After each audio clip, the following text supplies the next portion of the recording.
Je parle tout haut de mon mécontentement pourtant, et ne le cache point, si bien que le roi, l'ayant su, m'en fit dire quelques mots par Monsieur de Halde, de patienter, qui était son premier valet de chambre, et le plus digne qui eut ni qui aura jamais cette charge, et qui aimait autant les honnêtes gens, et agissait pour eux, et était fort mon grand ami.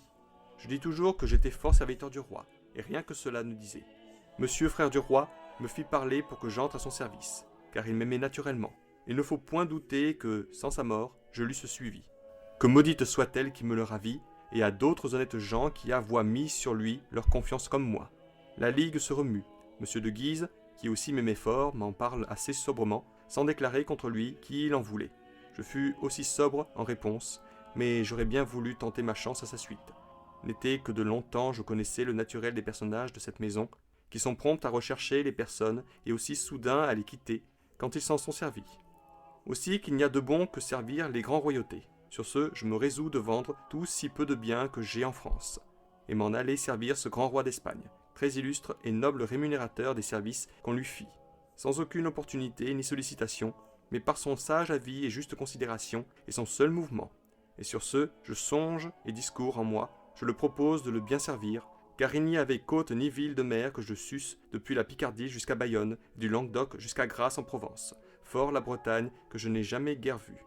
Et pour mieux m'éclaircir en mon fait, j'avais de frais fait encore quelques nouvelles revues par aucune ville, feignant que j'y allais passer mon temps, ou que je voulais armer un navire pour envoyer en course ou y aller moi-même. Bref, j'avais si bien joué mon jeu que j'avais découvert une demi-douzaine de villes de ces côtes, fort prenables par des endroits très faciles, que je savais et que je sais bien encore et pensais servir en cette occasion si bien le roi d'Espagne, que je ne croyais pas moins tirer de mes services que de très grandes récompenses de lui, et en bien et en dignité. Avant que de me bannir de France, je voulais vendre mon bien et en faire tenir l'argent par banque, ou en Italie, ou en Espagne, que j'avais assez pratiqué pour y avoir quelques connaissances, et de longtemps par les voyages qu'avais faits. Je m'étais proposé aussi, comme quand j'en discourus au comte de la Rochefoucauld, longtemps de demander congé au roi, pour n'être ni transfuge par un de mes amis, pour me retirer ailleurs où je me trouverais mieux qu'en son royaume et me démettre du serment de sujet. Je crois qu'il ne m'eût su dénier de ma requête, car un chacun est libre de changer de terre et s'en aller élire ailleurs d'autres. Mais tant y a. S'il me l'eût refusé, je m'en fusse allé, ni plus ni moins qu'un valet qui se fâche avec son maître et le veut quitter. Lui demande congé s'il ne lui veut donner, il n'est point répréhensible s'il le prend de lui-même, et s'en va prendre autre maître. Oh, beau discours humain que je faisais.